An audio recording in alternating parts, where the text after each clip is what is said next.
JEM is my name, no one else is the same. JEM is my name. JEM.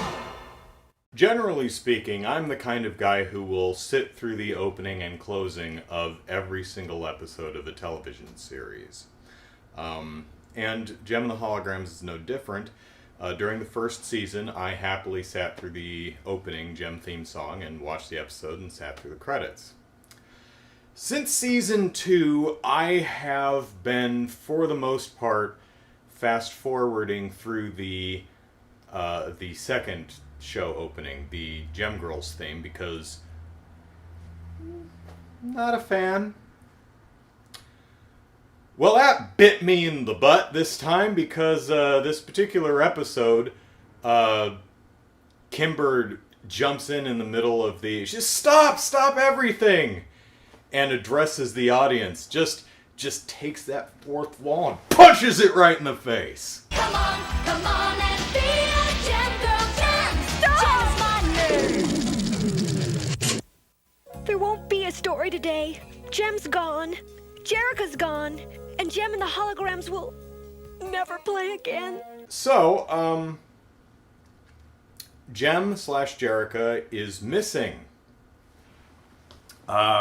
What happened is, JEM, Jerica, because there are two people and yet the same person, have the responsibilities of two completely different people, and Jerica is stressing the heck out. Everybody get out! Get out right now! Riot takes advantage of this by spiriting her away on an impromptu cruise to Mexico, which she goes on with him. Even though he's... he is incredibly confident, and I know that can be attractive, and he's also just attractive in the first place. But I'm with characters like Aja who are just not seeing it. But I think the show could generally do a better job of framing the reasons why JEM is attracted to Riot. But it's essentially she's just burnt out and needs a break, and is Riot is that distraction that she needs. So she goes with him, and she realizes, oh crap, it's been like 3 days, so I should get back. He's like, but you haven't seen me ski. And she says, yeah, Are you, like, good? He says, I'm perfect. So she watches him ski, and says, okay, I've seen you ski, gotta go back. And he says, no. She says, what the hell do you mean, no? Fine, I'm driving back. So they're in a boat with a outboard motor, so, boat that you can ski on. And they're fighting over the steering wheel, and they crash into some rocks and get flung out of the boat onto a deserted island. There's a insert shot of right before they crash into the rocks, Riot turns off the boat's engine. I would assume so it doesn't explode when it hits the rock. That's some clever thinking there, Riot, and credit to the show. This episode would have been perfectly fine without that insert shot, but I really admire that was put in there. That was a really nice touch. So, if I'm getting the timeline correct, Kimber mentions that JEM disappearing, no one knows where the heck she went, was something that happened 3 months ago. So Riot and JEM have been stranded on a deserted island for 3 months. What's been happening in the meantime? Well, without Jerica there to run the business, or JEM there to front the Holograms as their lead singer, there's no Holograms and no one to run Starlight Music or the Starlight Foundation, which takes care of all the foster kids. So instead of dissolving all of their assets to pay the creditors and rehoming all of the chillins, they sell Starlight Music to Mr. Gabor, Pizzazz's daddy. So Pizzazz now owns Starlight Music, and by extension, the Starlight House for the kids. And the Holograms are under contract with Starlight Music, so the Holograms are now misfits. And the Stingers, Riot's gone too, they don't have a lead singer, so they're misfits too. So now there's a giant super band misfits, led by Pizzazz, with all the Holograms and all of the Stingers, save JEM and Riot. And Pizzazz is having the time of her life, bossing everyone around, and she sings a song called Top of the Charts, where she proclaims, "I made it! I shall now take this moment to gloat! Gloat!" And it's a good song, and it does a lot of things really well. It has a much thicker harmonic component to the backup vocals. It's happened, I knew it. It's where I belong. I'm at the top of the chart. Top of the chart. Yeah! It's happened, we've done it. We helped put a song at the top of the top. Again, I feel this fell under the constraints of time and budget.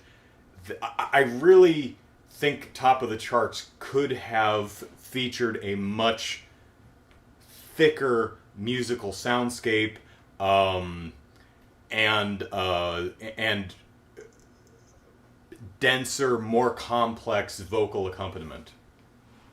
There's some of that there, but I think they could have just gone all out with this immense, dense sound that could have been so cool, but nope.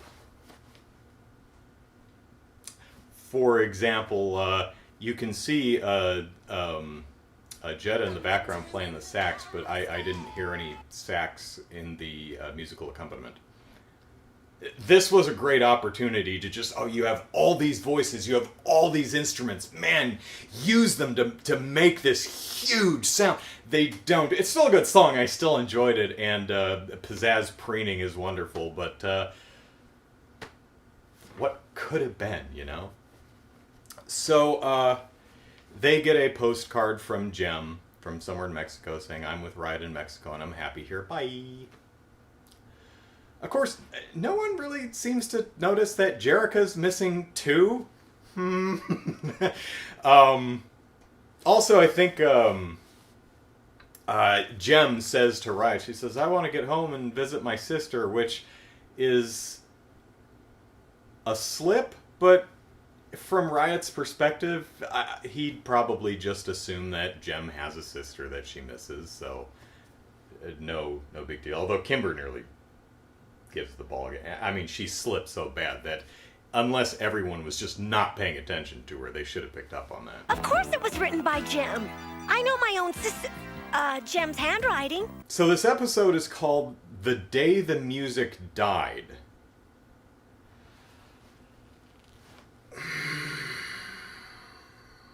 Because JEM and the Holograms are no more, the Misfits have taken over Starlight Music and absorbed both the Stingers and the Holograms into the Misfits Borgish collective. So the Stingers are done. The JEM and the Holograms are done. Now it's only the Misfits and probably the Limp Lizards and some other acts around. Lena Lerner is still out there. I mean, come on. So the day the music died.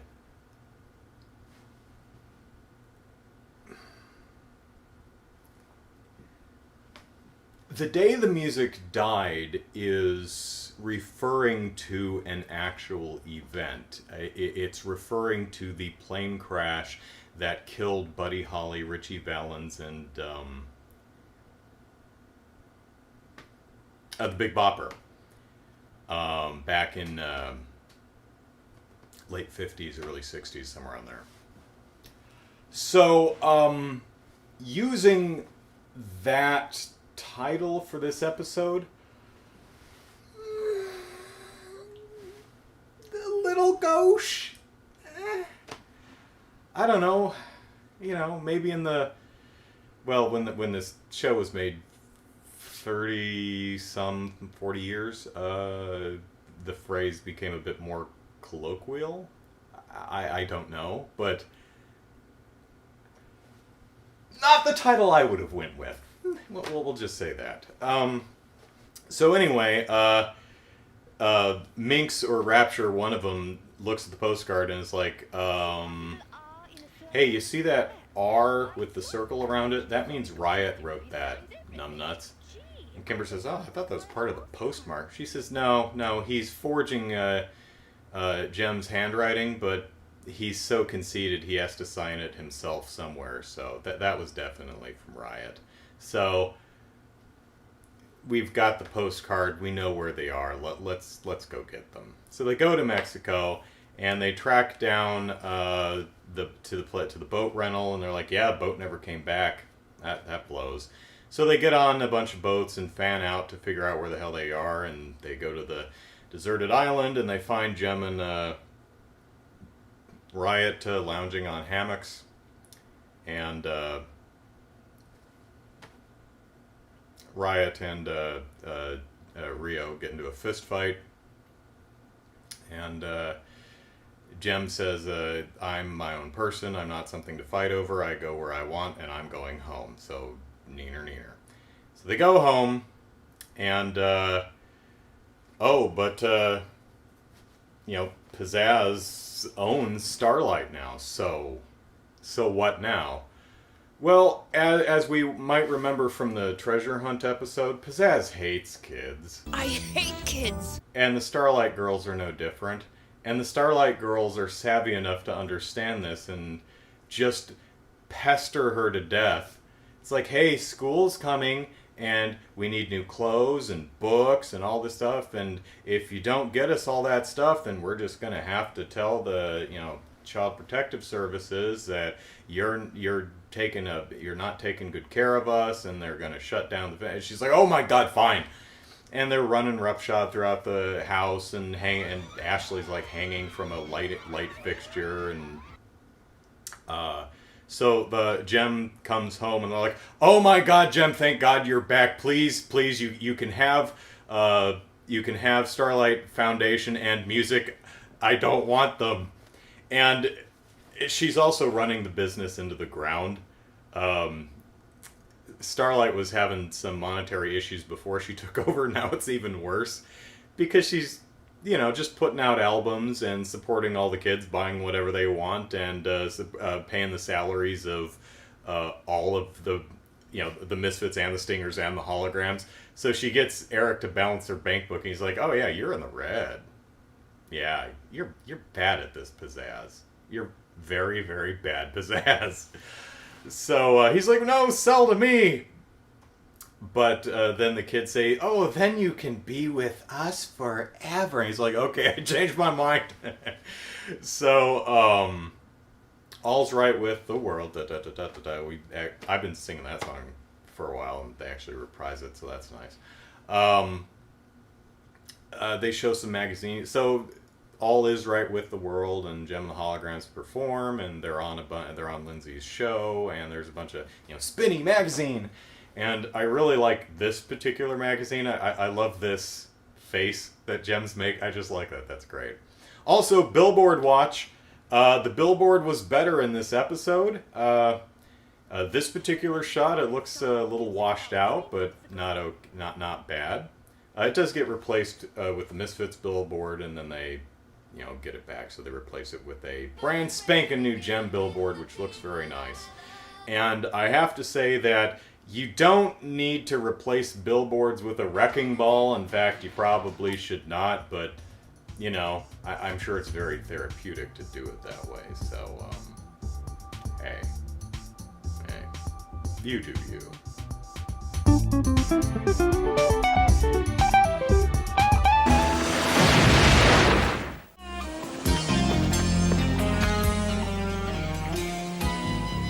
Don't worry, she'll be okay. Just some minor cuts and bruises.